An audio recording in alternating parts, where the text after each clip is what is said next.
I awoke again in the late afternoon and knew by the waves that the island was bigger again. I heard the sea ledges washing their heads, and the wind was down even more, the sound of it twisting and scattering around the house.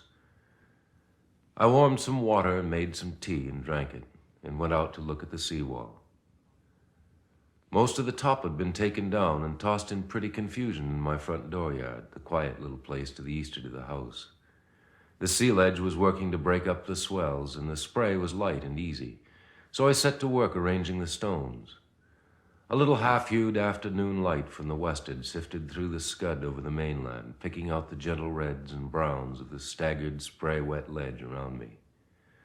It wasn't much of a light for strength, but enough to show that the weight of the storm was shifting, that it had walked its way here and was moving on.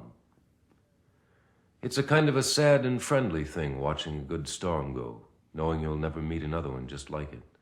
And I stood for a while in the quiet place behind the seawall, under the arch of the wind, trying to fix some of it in my memory.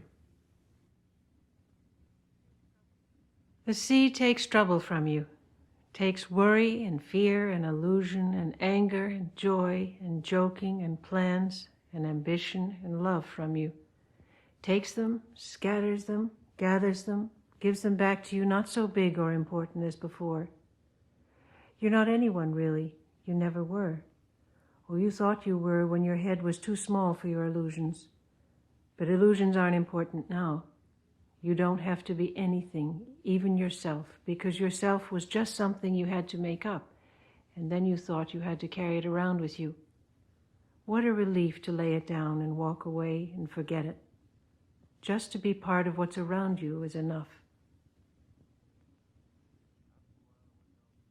After a while, I went down to the north end of the island again, but this time up along the high red ridge of the island's back.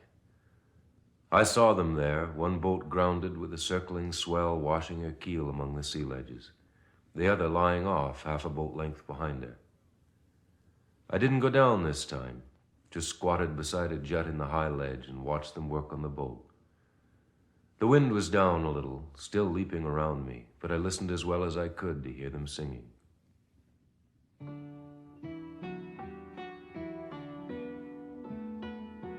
The song was higher now, lighter. The parts of it were running more together. There was an exuberance in it now, a lifting that was cold and warmer at the same time.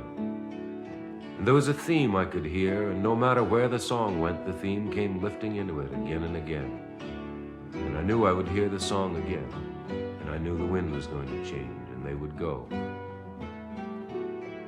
I sat there until the dark had blown over the island, listening to the song.